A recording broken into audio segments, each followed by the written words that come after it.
Working with Paul Tudor Jones. Yes. For like 20 years now? 21 years since he was 39. He just turned 60. So what is it, just if you could explain it to us, what is it that you do for him?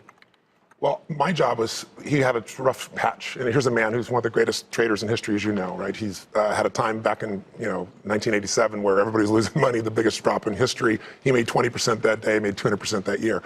But it's kind of going to the moon. And then what do you do after you've gone to the moon? He lost a little bit of his edge. And I came in and when he's having his tough time, figured out the model of what he used to do, brought it back, systematized it.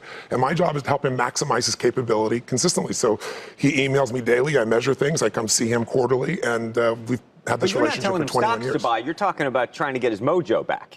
Not mojo. It's about maximizing your capacity. The same thing you do with an athlete.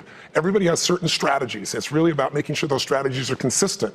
And what I try to do is make it simple enough that he follows through continuously. Because I found, complexity is the enemy of execution. If I can make it simple enough that he does the most important things every time, he's able to maximize his results. And so 21 years of relationship. So you measure things? I measure everything from the way he evaluates trades to what he does before he makes a trade. Before he makes every trade, years ago when he was most effective and he had a little drop off, he stopped doing a simple thing, which was saying, is this a 5-to-1?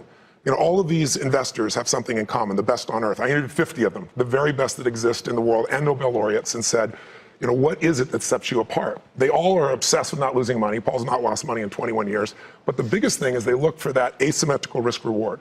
So Paul's approach is, if I'm going to invest the dollar, is it really a 5-to-1? Am I going to make 5? I'm certain to make 5.